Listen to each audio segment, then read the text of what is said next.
Maqabbaa kan ilmaa kan hafuura qulqulluu waaqa tokko amiin. Bisma aab wawald ወመንፈስ ቅዱስ አሐዱ አምላክ አሚን። Maqabbaa kan ilmaa kan hafuura qulqulluu waaqa tokko amiin.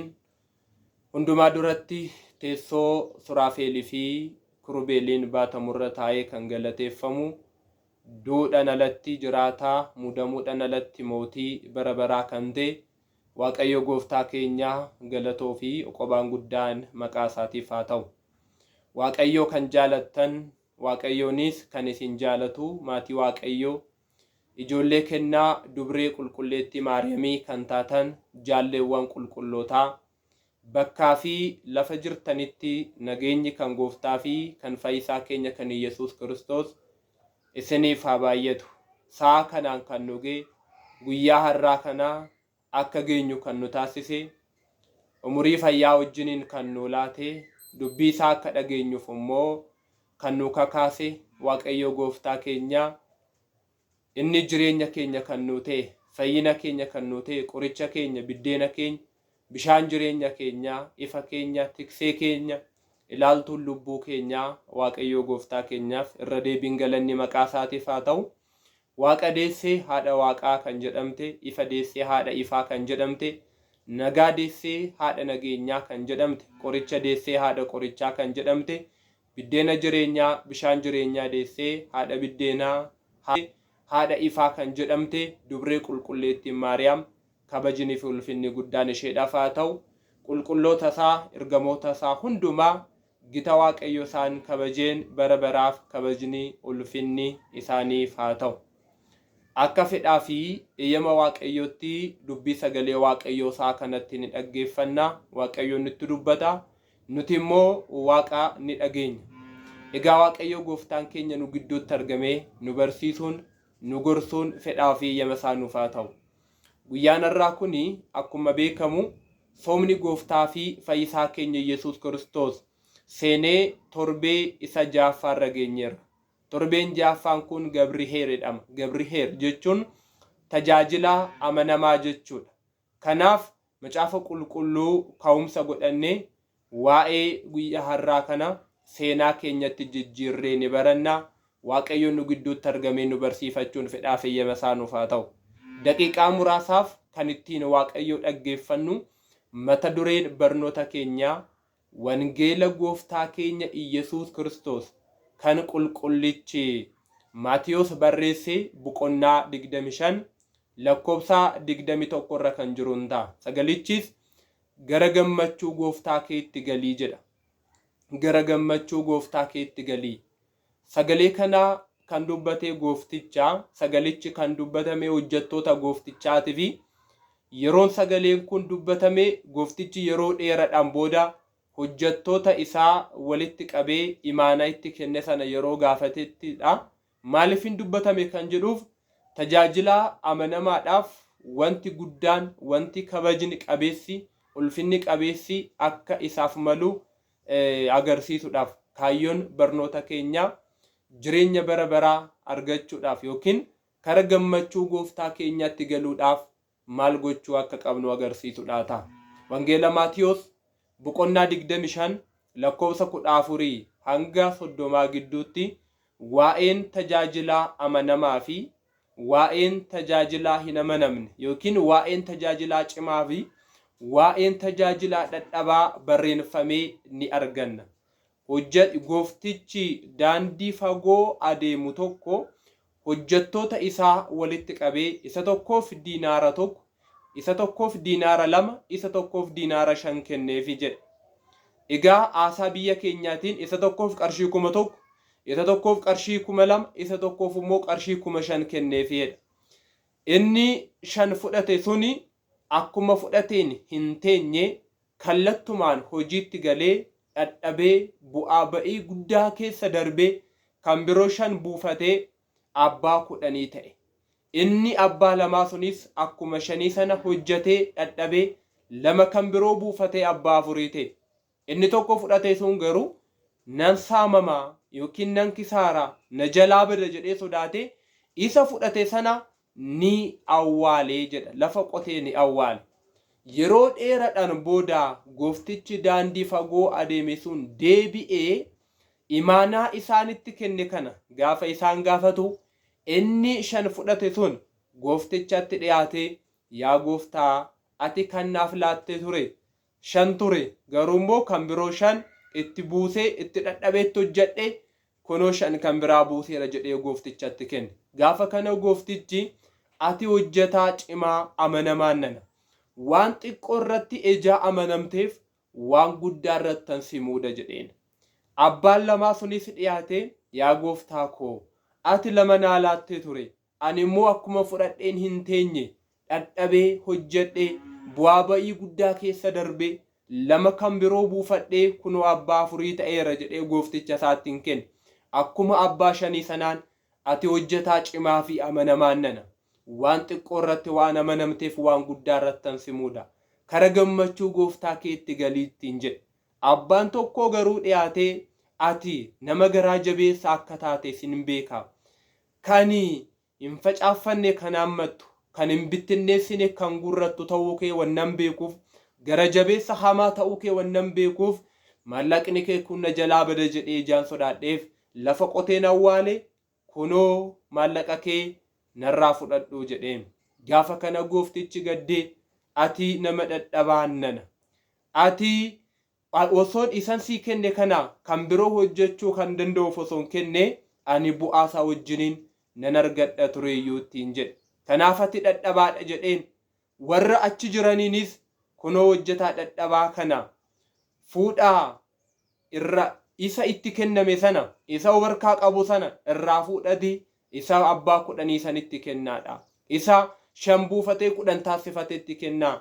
Kan qabuuf ni dabalama kan hin qabne garuu innumti qabu suniyyuu irraa fudhatama. Ittiin hin hojjenne ittiin bu'aa hin buusne sababa ta'ee fedheen. Isa immoo qabaati karaa dukkanni jiru kara bo'ichi jiru kara alaatti kara dukkanaatti kara bo'ichaatti kara siiqsoon ilkaanii jiru sanitti isa immoo baasaatii gataadha ittiin jedhe. Egaa seenansaa gabaabinaan kana fakkaata. Akkuma beekamu maatii Waaqayyoo kutaa macaafa qulqulluu kana keessatti waan 3 ni argina. Inni tokkoffaan goofticha abbaa maallaqaa, inni lammaffaan immoo hojjettoota, inni sadaffaan immoo maallaqa yookiin immoo du'aa'e diinaara kutaa macaafa qulqulluu kana keessatti ni argan. Kuni maalidhaan fakkeeffama yoo jenne inni gooftichi abbaan maallaqaa suni hojjettoota isaa waame isa tokkoof 5 isa tokkoof 2 isa tokkoof 1 kan laate suni gooftaa keenya Yesuus Kiristoos inni fakkeeffamaa jedhe. Sababbii isaatis Waaqayyo gooftaan keenya nuti hojjettoota isaatiif nuti tajaajiltoota isaatiif akka nuuf malu kennaa isaa kan hafuurawaa hunduma keenyaaf nu kenneera. Akka ittiin tajaajilluuf, akka ittiin jireenya bara baraa argannuuf, akka ittiin isa gammachiisnuuf, akka ittiin bu'aa hafuuraa buufannuuf hunduma keenyaaf iyyuu inni kennaa hunda inni ofii isaatii hunda keenya nu kenneera. Kan keenya kan ta'e tokko illee hin qabnu sababa ta'eef gooftaa keenya Yesuus Kiristoos inni fakkeeffama. Hojjettoonni immoo nuun fakkeeffamu. Nuun fakkeeffamu gaafa jennu xiqqaadha hanga guddaatti, beekaadha hanga wallaalaatti, barsiisaadha hanga barataatti, sooressaa hanga hiyyeessatti, aangoo qabeessaa hanga hojjetaatti warra jiran kan gidduu galeeffatudha. Inni 5 abbaan 5 maaliidhaan kamiidhaan fakkeeffama? Abbaan 2 eenyudhaan fakkeeffama? Abbaan 1 eenyudhaan fakkeeffama jechuun isa jedhu beekuun barbaachisaadha. Abboonni mana kiristaanaa tokkos jedhanii waa fakkeenyota hedduu kaasanii ni barsiisu. Kana keessa garuu muraasa isaa kaasnee ni ilaalla. Inni abbaa 5 abboota phaaphaasotaa ni fakkeeffamaa jedhu. Abboonni keenya phaaphaasoonni aangoo 5 ni qabu. Aangoo phiphisinaa kennu, aangoo lubummaa kennu, aangoo duqunnaa kennu, aangoo cuuphuu, aangoo fooniif dhiiga gooftaa kennuu ni qabu. Kanaaf aangoon phaaphaasotaa 5. Kanaaf abbaan 5 suni abboota phaaphaasotaan ni fakkeeffama. Abbaan 5 sun hojjetee bu'ee dadhabee kan biroo 5 buusee goofticha duratti akka galateeffate kutaa macaafa qulqulluu kanaatiis abboonni phaaphaasoonni aangoo 5 kan qaban ummata isaaniitti tajaajilanii aangoo isaaniif kenname kanaan bu'aa guddaa buusanii gooftaa duratti galata guddaa kabaja guddaa akka argatanii fi jireenya bara baraa ummata akka dhaalchisaniif isaaniif immoo gooftaa duratti waan xiqqaa irratti amanamaniiruuti waaqayyo immoo mootummaa isaa guddaa sana akka isaaniif kennu kan dubbatu kan agarsiisudha. Abbaan lama immoo lubootaan fakkeeffamaa jedhan. Lubootaan fakkeeffama. Egaa luboonni aangoo isaanii lamadha. Aangoo fooniif dhiiga gooftaa kennu aangoo cuubudha. Aangoo cuubanii barsiisanii amansiisanii aangoo foonii fi dhiiga gooftaa kennuudha. Egaa aangoon lubootaa kana lama duwwaadha. Ni cuubu fooniif dhiiga gooftaa ni kennu. Abbaa tokko kan jedhame immoo daaqoniidhaan yookiin immoo tajaajilaa daaqoniidhaan kan fakkeeffamudha jiru. Egaa tajaajilaa kan ta'e daaqoniin aangoon isaa lubootaaf ergamuudha. Aangoon isaa hawaasa tajaajiluudha. Aangoon isaa ajajamuudha. Tokkos uummataan ni fakkeeffama yookiin amantootaan fakkeeffamaa jiru. Amantoonni waaqayyoodhaaf akka ajajamuu qaban, tajaajiltoota isaaniitiif ajajamuu akka qaban, lubootaaf ajajamuu akka qaban, gaabbii galuu akka qaban, waaqayyoodhaaf tole jedhanii ajajamuu akka qaban kan agarsiisudha. Isaan ni fakkeeffamaa jiru. Inni kan biraa fakkeenyi kan biroo immoo abbaan shanii qulqullicha Museedhaan ni fakkeeffamaa jedhu. Hangafni raajotaa qulqulluun Musee akkuma beekamu abbaa shanii sanaaf shan akkuma kenname Museenis kitaabonni ooritii shanan isaaf kennamaniiru. Kitaabota ooritii shanan kanaan itti hojjetee itti tajaajilee ummanni Israa'el xaawota waaqessuu irraa gara waaqayyo waaqessuutti deebiseera. Waaqeffannaa waaqarkee keessaa gara waaqayyo waaqeffachuutti deebiseera. Ummata miliyoona walakkaadhaa ol yookiin ummata 600,000 ittiin tajaajilee aarsaa guddaa kaffalee fuula waaqayyoo isaa duratti galata guddaa argateera Museen. Kanaaf Museedhaan ni fakkeeffamaa jiru. Egaa Museen akkuma beekamu ummata Israa'el tajaajilaati kan ture. Tajaajila amanamaa ture. Yeroo tulluu Koree birratti ummanni waaqayyootti fuula galagalchan yeroo xaawota waaqessan waaqayyoon ani ummata kana nan balleessa jedhee Museetti dubbannaan Museen yaa gooftaa hanga ummata kana balleessitu ana galmee jireenyarraa maqaa koo haqi jedhee aarsaa guddaa ummata tajaajileef kan kaffareedha. Kanaaf Museedhaan ni fakkeeffama inni abbaa shanii. Abbaan lama immoo qulqullicha Phexrosin fakkeeffama. Egaa qulqulluun Phexros akkuma beekamu macaafa lama barreesseera yookiin immoo macaafa qulqulluu kitaaba macaafa qulqulluu lama barreesseera. Egaa lama kan jedhame tokkos kakuu moofaa fi kakuu haaraati jedhu. Qulqulluun Phexros kakuu haaraa keessaa kakuu moofaatis caqasee barsiisee ummata Ayzaabotaa fi Oromoota tokko taasiseera. Namoonni waaqayyotti akka deebi'an, akka cuuphaman, fooniif dhiiga gooftaa akka fudhatan, jireenya bara baraa amantoonni akka argatan taasiseera. Kanaaf gaa qulqulluun Phexros imaanaa isaa kennameef kanaan yookiin maakiliitii isaaf kenname kanaan guyyaa tokkotti namoota 3,000 ol cuubeera. Akkuma beekamu ummanni 5,000 sanallee barsiisee amansiisee imaananitti kennameera. Gooftaa fi fayyisaan keenya Yesuus Kiristoos imaanaa guddaa qulqulluu Phexrositti kenneera. Ilmaan lankoo eegi, ilmaan lankoo tiksi, ga'eessota eegi, jajjaboota yookiin immoo maanguddoota tiksi jedhee waaqayyoon imaanaa guddaa itti kenneera. Maatii 120 sana qulqulluu Phexrositti kenneera.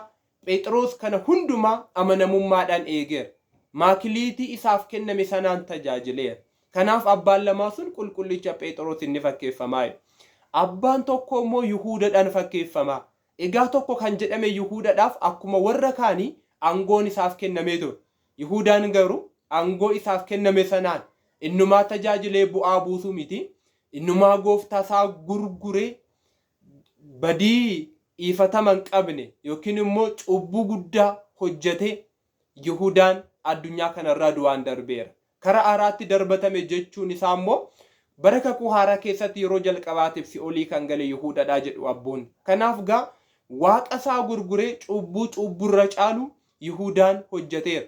Gooftaan isa amanee osoo jiru, aangoo guddaa isaaf laatee osoo jiru, seenaa isaa jijjiiree fi osoo jiru, Yihudaan garuu gooftaa isaa gurgureera.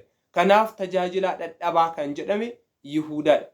Fedhii foon isaa of eeggachuu qusachuu dadhabee faayidaadhaaf maallaqaaf jecha waaqa isaa kan gurgure. Kanaaf gaa yeroo hundumaa fedha keenya of binnee ofii eegnee waaqayyoodhaaf amanamaa ta'uu akka qabnu kutaa macaafa qulqulluu kanaa nutti agarsiisa. Kanaaf abbaa tokko kan jedhame Yihuudaadha. Karaa biraatiin abboonni keenya abbaa shanii kan jedhame amanaa wanti shan isaaf baay'ateedha jiru. Amanaa wanti shan isaaf baay'ate. Innis amantaa, gammachuu, akkasumas dhiifama gochuu yookiin immoo dhiifama, obsaa fi abdii kan qabudha. Wantoota shanan kana kan qabudha jedha. Egaa yeroo hundumaa kiristaanni amanaa ta'uu qaba. Amantaan waaqa ijaan hin mul'anne kan nutti agarsiisudha. Amantaan daandii gara waaqayyootti nu geessudha. Amantaan meeshaa hafuurawaa waaqayyootti hin gammachiisnudha. Amantaan meeshaa hafuurawaa addunyaa kanaaf hammeenya addunyaa kanaa kan ittiin mo'annudha. Kanaaf amantaa qabaachuun barbaachisaadha. Kiristaana amantaan isaaf baay'ate. Amantaa isaa irratti cimaa kan ta'edha jedha. Akkasumas immoo gammachuu kan qabu yeroo hundumaa waaqayyo isaatiin kan gammadu. Tarii addunyaan kun nu gaddisiisa ta'uu danda'a. Namni amanne nu gaddisiisa ta'uu danda'a. Addunyaa kanarratti gammachuu foon keenyaaf lubbuu keenyaafis ta'u argachuu dhiisuu dandeenya. Garuu yeroo hundumaa akkuma macaafni yeroo hundumaa waaqayyoodhaan gammadaa nuun jedhu yeroo hundumaa kiristaanni waaqayyootti gammaduudhaa qaba. Akkuma kanaa dhiifama gochuu beekuu qabna. Yesuus Kiristoos irraa barannee inni fannoo irra taa'ee Ayihudonni gorora innaatti tufan naa'ee bodhaan waraanan innaa itti ga'iisan waan godhan hin beekaniiti dhiifama godhiifii jedheen akkuma kadhate nutis dhiifama kana waaqayyo irraa barachuu qabna. Yesuus Kiristoos irraa barachuu qabna. Isxifaanos irraa barachuu qabna. Dubbii gooftaa sana irra deebi'ee ta'u kan dubbate yeroo dhakaan akka roobaatti itti roobu waan godhan hin beekaniiti dhiifama godhiifii jedhe. Kanaaf dhiifama kan isaan irraa Isxifaanos irraa baranne, gooftaa irraa baranne, abboota irraa baranne warra nu yakkaniif akka dhiifama gochuudha qabna. Egaa inni guddaan kiristaanummaan inni guddaan isa kanadha. Kiristaanummaan dhiifamaan madaalama. Madaalliin kiristaana inni guddaan dhiifama waan ta'eef waaqayyoon akka dhiifama nuu godhuuf nutis warra nu yakkaniif dhiifama gochuudha qabna sababa ta'eef. Kadhannaa keenya keessatti illee kana jenneeti kan kadhannu. Kadhannaa yeroo hundaa keessatti warra nu yakkaniif akkuma dhiifama goonu sana dhiifama nuu godhi jedhu. Inni guddaan nuti dhiifama gooneeti waaqayyo irra dhiifama kan kadhannu. Kanaaf namni dhiifamni isaaf baay'ateedha jedhu. Inni kan biroo obsii kan isaaf baay'ate. Obsa yeroo hundumaa obsi qabeenya keenya isa guddaa waan ta'eef. Obsi badii keenya kan nuuf dhiisisu waan ta'eef. Obsi wanta abdanne akka argannu, wanta yaanne akka raawwannu, wanta hawwine akka galma ittiin geenyu kan nu taasisu waan ta'eef yeroo hundumaa obsa qabaachuun barbaachisaadha. Obsaan aannan goromsaa dhugaa jedhu abboonni akkuma mammaakan. Kanaaf obsa qabaachuun barbaachisaadha. Maatii waaqayyoodha. Kanaaf obsa haa qabaannudha. Inni kan biroo abdii. Kiristaanni abdii qabaachuudha qaba. Nuti addunyaa kanarratti seera waaqayyoo eegnee mucummaa isaa fudhanne fooniif dhiiga isaa edda fudhanne nuti jireenya bara baraa argachuudhaaf shakkii tokkollee hin qabu. Kanaaf jireenya bara baraa waan gaarii hojjenne mootummaa isaa yookiin jireenya bara baraa sana abdachuu akka qabnu nutti agarsiisa. Kanaaf abbaa shanii kan jedhame wantoonni shanan kun kan isaaf baay'atedha. Abbaan lamaa kan jedhame immoo wanti lama kan isaaf baay'ate. Amantaa fi obsi kan isaaf baay'atedha jedhu. Amantaa fi obsi dhiifama amantaa fi gammachuun kan isaaf baay'atedha.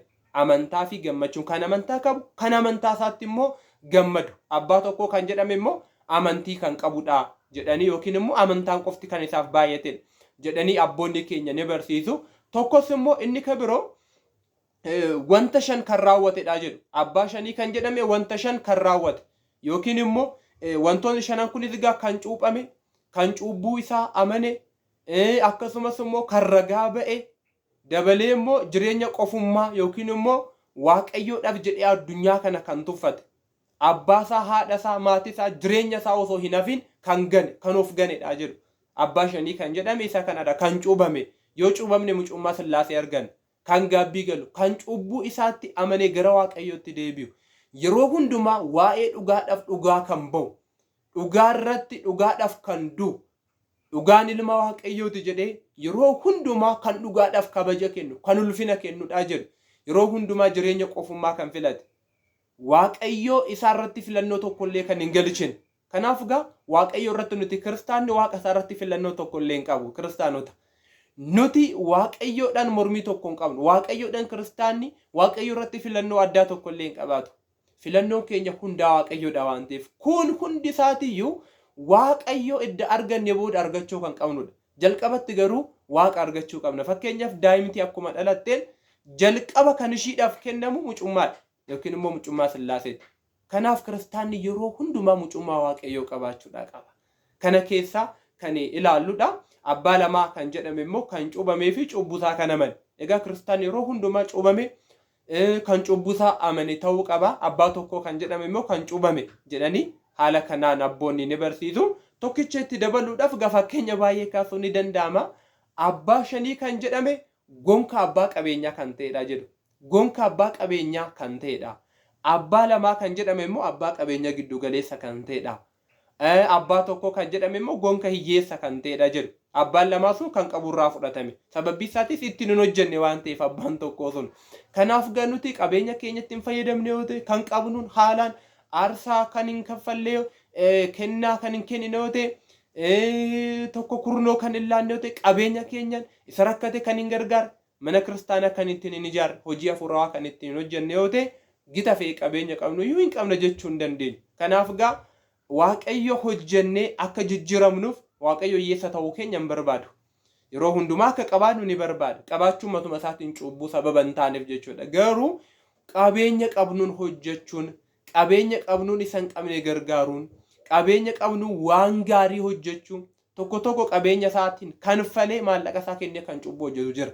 Maallaqa keenya kenninee garuu hojii qulqullummaa kan hojjennu ta'uu akka qabnu macaafa qulqulluu kana keessatti ni hubanna ni ilaalla jechuudha. Kanaafuu abbaa shanii abbaa tokko dabalee abbaa lamaa kan jedhame kanaan ni fakkeeffama. Kanaan ni fakkeeffama. Egaa maakiliitiin kun maalidha? Maakiliitiin kun maalinni? Shan kan jedhame, lama kan jedhame, tokko kan jedhame maakiliitiin kun maalinni? Isa jedhu inni tokkoffaani maakiliitiin kun maallaqadha. Akkuma macaafa qulqulluu kana keessatti kaafame isa tokkoof 5 kenneera, isa tokkoof 2, isa tokkoof immoo 1 kenneera. Yookiin aasaa biyya keenyaatiin isa tokkoof qarshii 5,000 kenne, isa tokkoof qarshii 2,000, isa tokkoof qarshii 1,000 kenne jedha. Maallaqadha. Maallaqni kan ittiin hojjetan, kan ittiin daldalan, kan ittiin bu'aa argatanidha. Namni maallaqa qabu hin taa'u. Maallaqa isaa sanaan hojjeta malee maallaqa isaa akkaawuntii irratti kuufatee hin taa'u. Itti hojjeta, itti daldala, kan biroo argachuu barbaada. Kun fedhii nama hundaati. Kanaaf karaa hafuuraatiif gaafa deebisnu waaqayyo hunduma keenyaaf maallaqa hafuurawaa nuu kenneera. Tajaajiluun maallaqa hafuurawaati yookiin qabeenya hafuurawaati. Gaabbii galuun qabeenya hafuurawaati. Gadi jennee kennaa qabnuun tajaajiluun mana kiristaanaa ijaaruun kun maallaqa hafuurawaati. Aangoo qabnuun taayitaa qabnuun tajaajiluun kun maallaqa hafuurawaati. Sagalee waaqayyoo dhaga'uun sagalee waaqayyoo barsiisuun kun qabeenya hafuurawaati. Kanaaf waaqayyoon kennaa tajaajiluu nuu laateera. Kennaa faarfachuu nuu laateera. Kennaa mana isaa tajaajiluu, kennaa qaddasuu nuu laateera. Kun hundumtuu maallaqa. Namni maallaqni hafuurawaa isaaf kenname taa'uu hin qabu. Hunda keenyaaf maallaqni hafuurawaa adda addaa nuu kennameera. Kanaaf qulqulluun Phaawulos Efesoon boqonnaa 4 lakkoofsa 7 irratti tokkoon keenyaaf jedha. Tokkoon keenyaaf akka kennaa Yesuus Kiristoositti kennaan hafuurawaa nuu kennameera jedha. Kennaan hafuuraa tokkoon keenyaaf kenni nuu kennameera. Ayyaanni waaqayyoo nuu kennameera jedhe Phaawulos. Kanaaf Roomee boqonnaa 12 lakkoofsa 6 irrattis akka ayyaana waaqayyootti tokkoon keenyaaf kennaa addaa qabnaa jedhe. Kaaniif kennaan galateeffachuu, kennaa faarfachuu, kennaa maallaqaan tajaajiluu, kennaa sagalee waaqayyoo dhaga'uun matuma isaatiin yeroo kennuudha waan ta'eef kennaadha. Hunda keenyaaf kennaan adda addaa nuu kennameera. Kanaaf maallaqni kun kennaa hafuurawaati yookiin immoo kennaadha. Inni lammaffaan maallaqni kun kan kennamedha. Argaa maallaqni kun kan kennamedha. Kan kenname gaafa jennu kan keenya miti jechuudha. Kan keenya kan hin taane immoo ittiin hammeenyaan hojjennu, ittiin of hin jajnu, ittiin of hin guddisnu. Sababbii isaatis nurraa fudhatama waan ta'eef jechuudha. Kan keenya miti kan keenya wanni hin taane nurraa fudhatama. Addunyaa kanarratti kan keenya kan ta'e tokko illee hin qabnu kiristaanota. Hundi isaatiiyyuu kan waaqayyooti. Kan keenya kan ta'e addunyaa kanarratti mee kan keenya kan ta'e maal qabna? Uumama rifeensa mataa keenyatti kaasee hanga qeensa miila keenyatti kan keenya kan ta'e tokko illee hin qabnu. Beekumsa soo ta'e kan kennu waaqayyoodha. Qabeenya soo ta'e kan kennu waaqayyoodha. Gaa'ila soo ta'e kan kennu waaqayyoodha. Kan keenya kan ta'e tokko illee hin qabnu. Akka dubbannuuf arraba kan nu kenna. akka ittiin ilaalluuf ija kan nuu kenne, akka ittiin adeemnuuf miila kan nuu kenne, akka ittiin hojjennuuf harka kan nuu kenne Waaqayyoodha. Akka ittiin yaadnuuf sammuu kan nuu kenne Waaqayyoodha. Agartanii dhalli namaa addunyaa kanarratti kan isaa kan ta'e tokko illee qabu. Hundi isaatu kan Waaqayyoodha. Akka ittiin hojjennuuf harki kan nuu kenname abbaa shanii akkuma waa gaariitti hojjete, abbaan lamaatis waa gaarii akka itti hojjetu, waa gaarii akka itti hojjennuuf harki nuu kennameera. Akka dhiiga itti dhangalaasnuuf miti. Akka kiisii namaa ittiin saamnuuf miti. Argaa akka kan namaa ittiin saamnee kan keenya godhannuuf miti. Arrabas kan nuu kenname waan badaa akka itti hojjennuuf miti. Akka dhugaa irratti dhugaa ittiin baanuuf malee akka sobatti hin dubbannuuf, akka obboloota wal jaalata walitti buusnuuf, akka hammeenya itti dubbannuuf miti. Ijjis kan nuu kenname waa gaarii akka ilaalluuf, gurris kan nuu laatame dubbii gorsa daabiloos osoo hin taane akka dubroo Maariyaam dubbii sagalee Waaqayyoo akka dhageenyuuf kan nuu kenname gurri. Miillis karaa mana kiristaanaa akka itti adeemnuuf, waa karaa gaariitti akka itti adeemnuuf malee akka Hewaan karaa Eessa Balasaatti akka itti adeemnuuf gurri kan nuu kenname akka Hewaan waa badaa akka itti dhageenyuuf, gorsa daabiloos akka dhageenyuuf harki kan nuu kenname akka Hewaan Eessa Balasaa kunne akka coobbuu itti hojjennuuf miti. Kanaaf gaa maakiliitiin kun kan kennamedha. Inni sadaffaan maakiliitiin kun humna namaa kan giddu galeeffatedha. Agartanii inni tokko 5 fudhate, isa tokkoofis 2tu kenname, isa tokkoof immoo 1tu kenname. Wal fakkaatan hin kenname. Humna jara kanaa kan giddu galeeffatedha. Akkuma kanaa Waaqayyo hunduma keenyaaf waan nuti itti danda'u, waan nuti itti hojjechuu dandeenyu duwwaa nuu kenneera. Humna keenya ol kan ta'e nuuf hin kenneen. Wangeela Maatiyos boqonnaa 25 lakkoofsa 15 irratti akka humna isaanitti jedhe, gita isaan danda'anii ni jedhe. Kanaaf gita nuti ittiin tajaajiluu dandeenyuun Waaqayyo kennaa tajaajilaa nuu kenneera. Gita nuti itti gargaaruu dandeenyuun qabeenya nuu kenneera. Gita nuti ittiin hojjechuu dandeenyu sanirratti hojjennee yoo amanamne kan qabuuf ni dabalama akkuma jedhe, kan caalatti immoo dabalee baay'isee Waaqayni keenya nuu kennuudhaaf Waaqa amanamaadha. Kanaaf maakiliitiin kun kan humna namaa kan giddu galeeffatedha. Inni sadaffaan maakiliitiin kun kan lakkaa'amedha. Agartanii kan lakkaa'amedha. Tokko ni jira, 2 ni jira, 5 ni jira. Kan lakkaa'amedha agartanii. Egaa abbaan qabeenyaa sun kan kenne sana hin dagatu. Lakkaa'ee kenne waan ta'eef jechuudha. Kanaaf kun jireenya hafuurawaa keenya keessatti illee ni hojjeta. Waaqayyoon waan nuu kenne ni beeka, isa nuu kenne sana immoo hin dagatu. Rifeensi mataa keenya illee osoo nafi fuula isaa duratti kan lakkaa'amedha. Wangeela Maatiyos boqonnaa 10 lakkoofsa 30 gubbaarratti rifeensi mataa keessanillee fuula isaa duratti kan lakkaa'amedha jedha. Kanaaf maakiliitiin kun kan lakkaa'amedha. Waaqayyo waan safarame, waan lakkaa'ame kan keenya kan ta'e hundi isaatiiyyuu isa harka jira. Galanni maqaa isaatiif haa ta'u. Inni shanaffaan maakiliitiin kun to'annoo kan qabudha. Kan to'atamudha yookiin immoo to'annoo kan qabudha. Yeroo dheeraadhaan booda dhufee isaan to'atee jedha. Agartanii dhufee isaan to'atee jedha. Yeroo dheeraadhaan booda to'annoo kan qabudha. To'annoon immoo waa lama nutti fida. Inni tokko waqasaa nutti fiduu danda'a, galata nutti fiduu danda'a. Agartanii waa lama nutti fida. Waqasaanis galannis macaafa qulqulluu kana keessatti barreeffameetu ni argama. Abbaan 2 fi abbaan 5tti galateeffameera. Abbaan tokko garuu itti waqafameera. Kanaaf kan waqasaa of keessaa qabudha. Waan nuu kennameen wanti Waaqayyoo biraa nuu kenname hundi isaatu to'annoo kan qabudha. Yeroon itti Waaqayyoon nu gaafatu jira. Harka nuu kenname kanaan maal akka itti hojjenne yeroon Waaqayyoon itti nu gaafatu jira. Ija nuu kenname kanaan maal akka itti ilaalle yeroon itti Waaqayyoon nu gaafatu jira. Gurra nuu kenname kanaan maal akka itti dhageenye yeroon itti Waaqayyoon nu gaafatu jira. Miila nuu kenname kanaan garam akka itti deemne yeroo itti Waaqayyoon nu gaafatu jira. Iyyan yeroo Waaqayyo itti nu gaafatu jira. Yeroo fuula Waaqayyo duratti oodiitiidhaaf dhiyaannu ni jira. Kanaaf yeroo murteedhaaf galmeen jireenya keenyaas haa qabu ni jira. Kanaaf isa nuu kennameen amanamuun barbaachisaadha. Kanaaf maakiliitiin kun maal kan ta'edha? Kan to'annoo qabudha. Agartanii maallaqadha yookiin qabeenyadha. Dabalee immoo kan kennamedha. Akkasumas humna kan giddu galeeffatedha. Kan lakkaa'amedha. Kan to'annoo qabudha. Maaliin kun? Maakiliitichi kun. Maakiliitiin kun yookiin immoo maallaqni kun jechuudha. Egaa kana keessatti akkuma arginu isa maallaqa kenname kanaan abbaan 2 fi abbaan 5 amanameera. Abbaan tokko garuu itti waqafameera. Mee kana keessa tajaajilaan amanamaan isa kamiidha kan jedhu ilaaluun barbaachisaadha. Tajaajilaan amanamaa kan jedhame kan maallaqichi isaaf kennamedha. kan maallaqichi isaaf kenname yookiin kan qabu sanarratti kan dabalameefidha. Agartanii abbaa lamaa fi abbaa tokkootiin kan qabdu irratti siif dabalama jedhameera yookiin immoo isa qabu sanirratti dabalameefira. Isa kan qabuuf itti dabalama jedheera.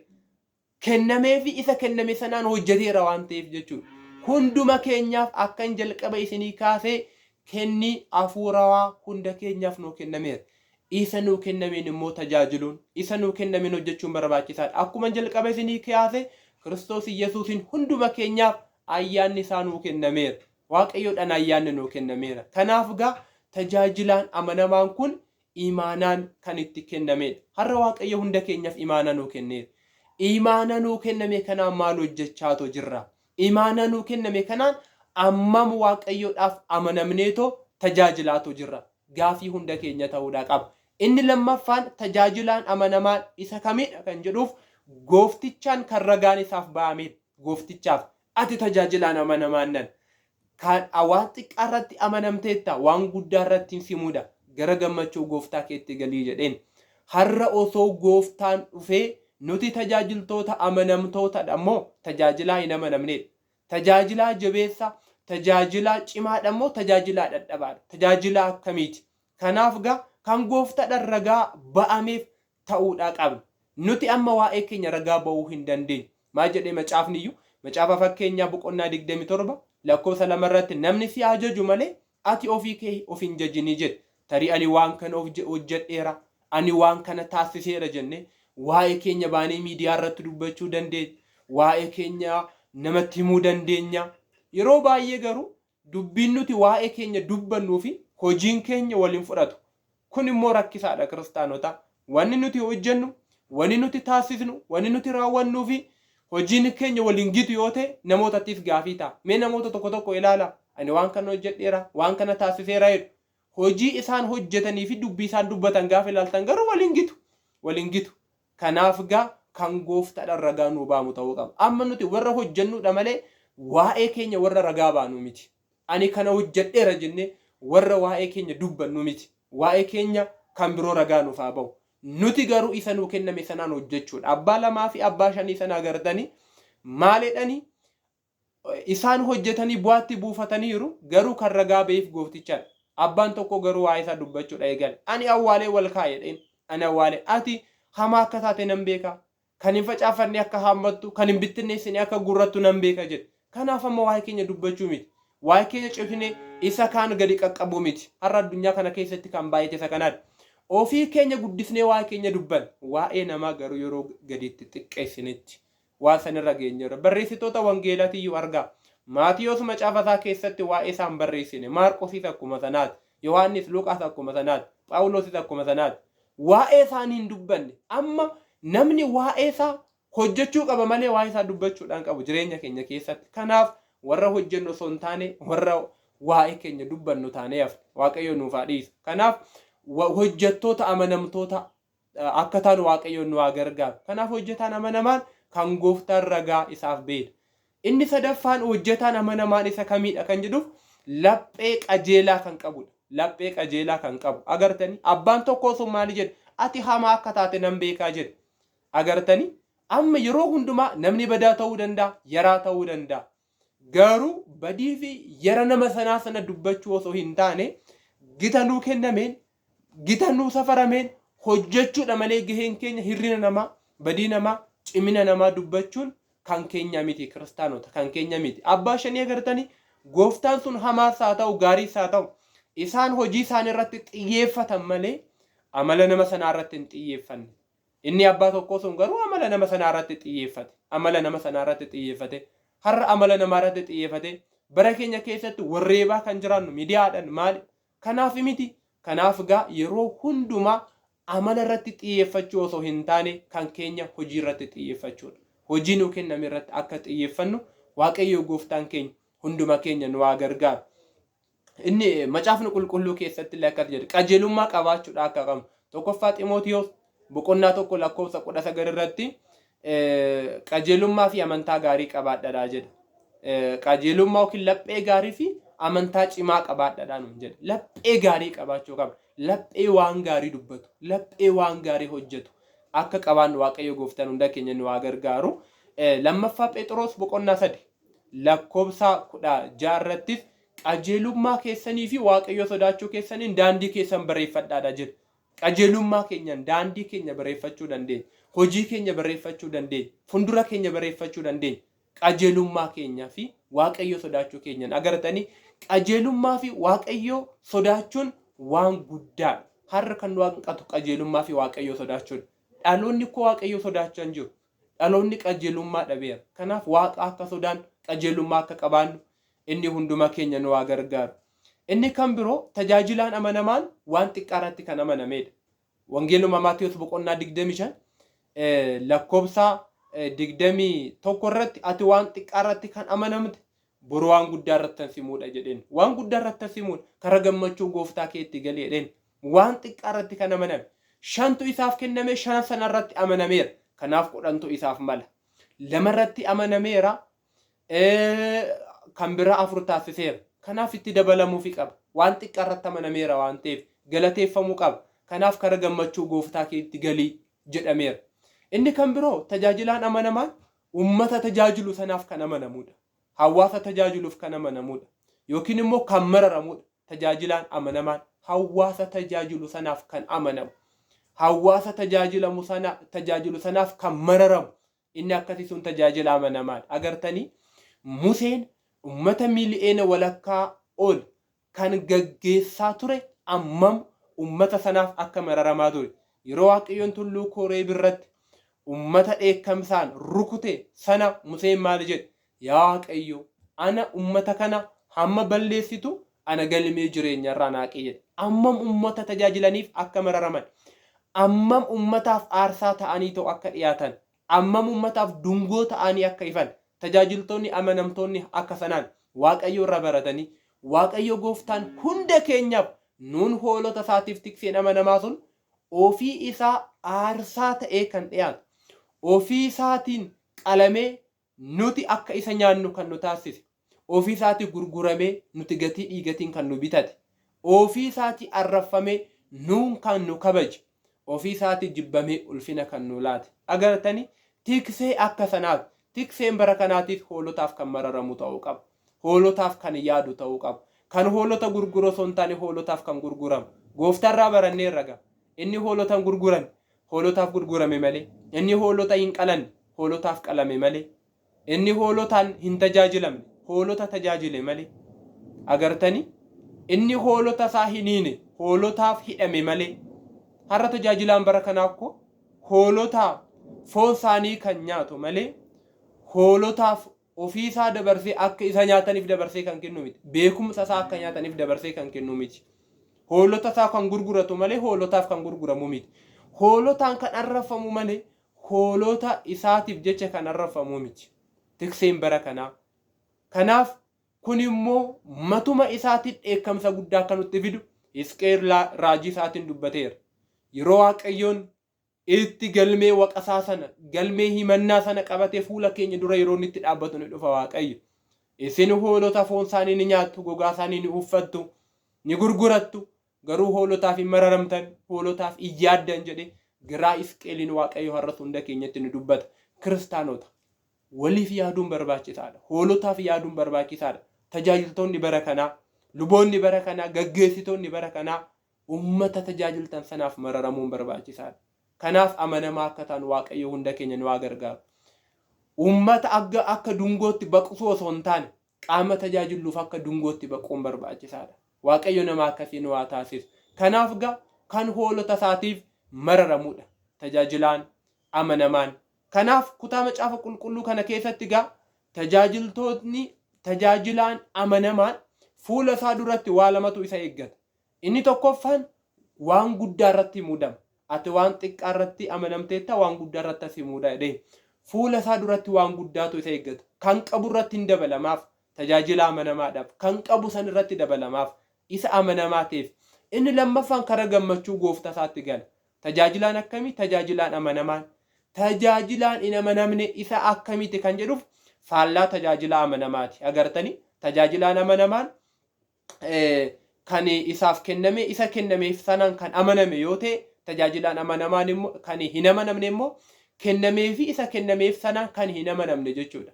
Tajaajilaan amanamaan sun kan gooftaadhaan ragaan ba'ameef yoo ta'e, tajaajilaan hin amanamne immoo kan gooftaadhaan ragaan itti ba'amedha. Kan gooftaadhaan dadhabaa jedhamee kan gooftaadhaan ragaan itti ba'amedha. Tajaajilaan amanamaan laphee qajeelaa kan qabu yoo ta'e, tajaajilaan hin amanamne immoo laphee hamaa kan qabu, laphee qajeelaa kan hin qabaannedha. Tajaajilaan amanamaan waan xiqqaa irratti kan amaname yoo ta'e, tajaajilaan hin amanamne immoo waan xiqqaa irratti kan hin amanamnedha.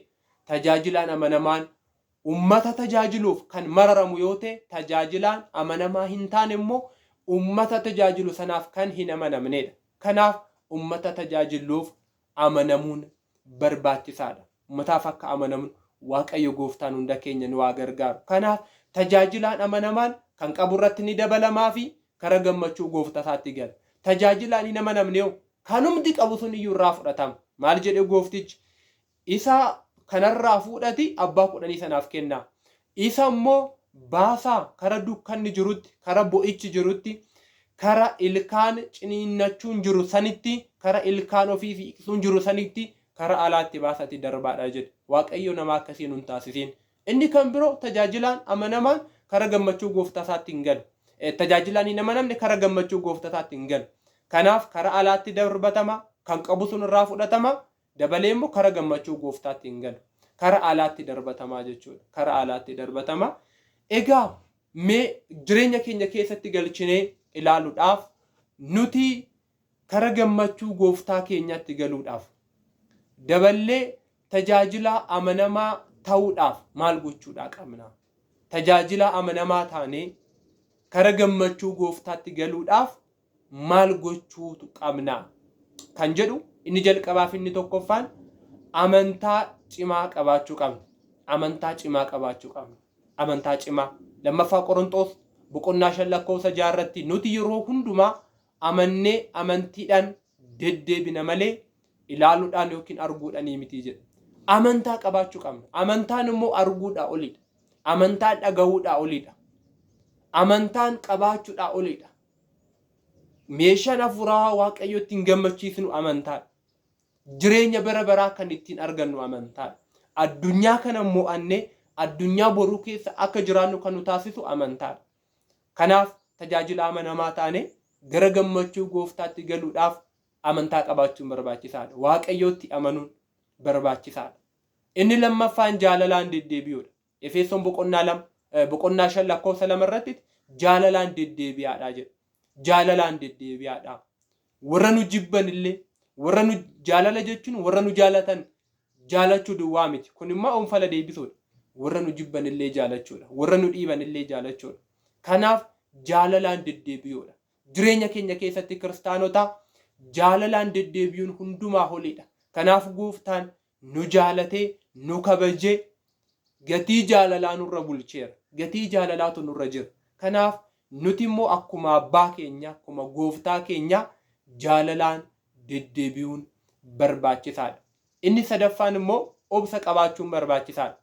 Obsa qabaachuun macaafa fakkeenyaa boqonnaa 16 lakkoobsa 32 gubbaa irratti nama humna qaburra nama obsa qabutu caalaa jedha. Nama humna qaburra har'a humna waan qabnuuf, qabeenya waan qabnuuf, waan baay'ee waan hojjennu, waan baay'ee waan mo'annu, waan baay'ee waan injifannu nutti fakkaachuu danda'a. Kiristaanota obsa qabaachuun garuu maallaqa qabaachuurra ni caala. Yoo obsa qabaanne maallaqni sunis nu dhufa waan ta'eef.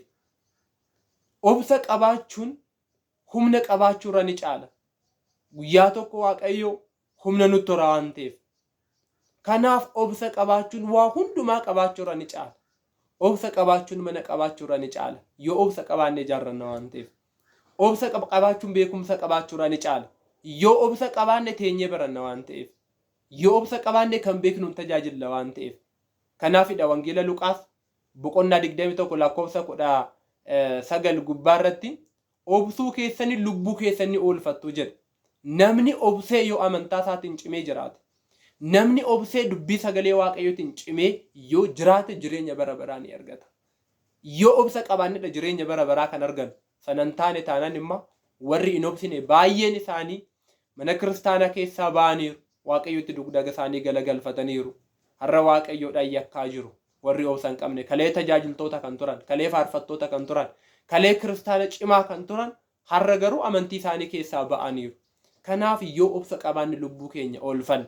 Inni afuraffaan immoo waan hojjennu sanaaf yeroo kennu yookiin nama cimaa ta'uudha. Nama cimaa ta'u macaafa fakkeenya boqonnaa 12 lakkoofsa 27 irratti qabeenyi namaa inni guddaan cimina isaatii jedha. Nama cimaa ta'uudha. Tajaajila keenya irratti waan hojjennu irratti gaabbii galuu irratti nama cimaa ta'u. Amantii keenya nama cimaa ta'uudha. Waaqeffannaa keenya irratti nama cimaa ta'u. Sagada keenya irratti nama cimaa ta'u. Kadhannaa keenya irratti nama cimaa ta'u. Kara mana kiristaanaa deddeebi'uu irratti nama cimaa ta'uun barbaachisaadha. Yeroo hundumaa ciminaan waaqeffannaa keenya irratti nama cimaa ta'u. Efesoon boqonnaa 6 lakkoofsa 6 hanga 7 irratti namaaf osoo hin taane akkuma waaqayyoodhaaf bitamtanitti akkuma waaqayyoof sagaddanitti ciminaan sagadaadha jedha. Ciminaan bitamaadha jedha. Kanaaf waaqayyoodhaaf bitamuu irratti nama cimaa ta'uu qaba. Hojii keenya irratti tajaajila keenya irratti namaaf osoo hin taane waaqayyoodhaaf hojjenna sababa ta'eef Qolaasiyaa boqonnaa 3 lakkoofsa 23 irratti namaaf osoo hin taane akkuma waaqayyoodhaaf hojjettanitti waan hojjettan hundumaa ciminaan hojjedhaadha jedha. Tajaajila keenya keessatti barsiisaan tajaajila isaa irratti cimee uummata waaqayyoo barsiisuudhaa qaba. Luboonni qaddasan cimanii akka qaddasuu qaban. Akkasumas mana dilbataa keessatti kan gaggeessu cimee akka gaggeessu qaba. Waldaalee hafuuraa gaggeessu keessatti nama cimaa ta'uu akka qabu. Imaana nutti kenname irratti nama cimaa akka abbaa 5 fi akka abbaa 2 san nama cimaa ta'u. Jarreen kana kara gammachuu gooftaatti akka galan kan isaan taasise. Jarreen kana kan qaban irratti akka isaaniif dabalamu kan isaan taasise cimina isaaniiti. Cimanii waan hojjetaniif ilaa kiristaanota hojjetanii daldalanii argachuun waan salphaadha miti. Bu'aa ba'ii nama gaafata. Kanaaf kisaaruunis jira achi keessatti. Tarii jarri kun gaafa hojjetan barri itti kisaaran jiraachuu danda'a. Barri immoo itti argatan jiraachuu danda'a. Kanaaf yeroo hundumaa ciminaa hojjechuu akka qabnu kutaan macaafa qulqulluu kanaa nutti dubbata. Nama cimaa akka taanu waaqayyo gooftaan hundumaa keenya nu haa gargaaru. Inni kan biroo macaafa qulqulluu yookiin kara gammachuu gooftaatti galuudhaaf tajaajila amanamaa taanee kara gammachuu gooftaatti galuudhaaf amanamaa ta'uun barbaachisaadha. Waan hojjennu irratti amanamaa ta'uun, amantii keenya irratti amanamaa ta'uun, waajjira hojjennu keessatti amanamaa ta'uun, ummata tajaajiluuf amanamaa ta'uun barbaachisaadha. Ati hojjetaan amanamaan nana jedhe gooftichi. Kanaaf amanamaa ta'uun mul'ata Yohaannis boqonnaa 2 lakkoofsa 10 irratti ati hanga du'aatti kan amanamte ta'i ani immoo gonfoo ulfinaa siifan kennaa jedha. Amanamaa ta'uun barbaachisaadha. Tajaajila keenya irratti har'a meeqan keenyatu hawaasa tajaajiluuf amanamaadha. Har'a meeqan keenyatu waajjira hojjennuuf amanamaadha. Har'a meeqan keenyatu maatii keenyaaf gaa'ela keenyaaf amanamaadha. Har'a meeqan keenyatu hiriyoota keenyaaf amanamaadha. Amanamaa ta'uun barbaachisaadha kiristaanotaa. Yoo amanamaa taane kara gammachuu gooftaatti galuu dandeenya. Kan qabnu irratti nu dabalamuu danda'a. Yoo maal taane amanamaa yoo taane amanamaa ta'uun barbaachisaadha. Inni kan biroo kara gammachuu gooftaatti galuudhaaf of bituun barbaachisaadha. Of bituun barbaachisaadha. Firiiwwan hafuuraa 9 keessaa inni tokko of bituudha. Galaatiyaa boqonnaa 5 lakkoofsa 22 gubbaarratti yoo of binne kara jireenya bara baraatti galuu dandeenya. Fedha foonii keenya yoo of binne deemaaf fiigicha isaa kan hin xumurre fedhii foonii isaa bituu waan dadhabeefidha. Fedhii foonii isaa bituu waan dadhabeef Yihuudaan hanga dhumaatti amanamee akka hin jiraanne kan isa taasise fedhii foonii isaa bituu waan dadhabeefidha. Kanaaf of bituun barbaachisaadha. Jireenya keenya keessatti of bituu cubbuudhaan hin ta'u jechuun kadhannaadhaaf of kakaasuun fooniif dhiiga gooftaa fudhachuudhaaf of kakaasuun tajaajilaa cimaa ta'uudhaaf of kakaasuun macaafa qulqulluu dubbisuudhaaf of kakaasuun tajaajiluudhaaf of kakaasuun barbaachisaadha. Gaafa kana raawwanne ayyeen nuti kara gammachuu gooftaa keenyatti ni galla. Kan qabnu irratti nuuf dabalama. Kanaaf Gabri'eel jechuun tajaajilaa amanamaa jechuudha. Kiristaanotaa waaqayyoo keenyaaf amanamnee waan qabnu irratti bu'aa buusnee kan qabnu irratti nuuf dabalamee jireenya bara baraa akka argannu Waaqayyo Gooftaan hunduma keenya nu gargaaru. Kan baranneen kan dhageenyeen firii 30 firii 60 dhibba akka itti buusnu Waaqayyo Gooftaan hunda keenya nu gargaaru. Galanni Waaqayyoodhaaf haa ta'u. Eebbifamaa horaa bulaa.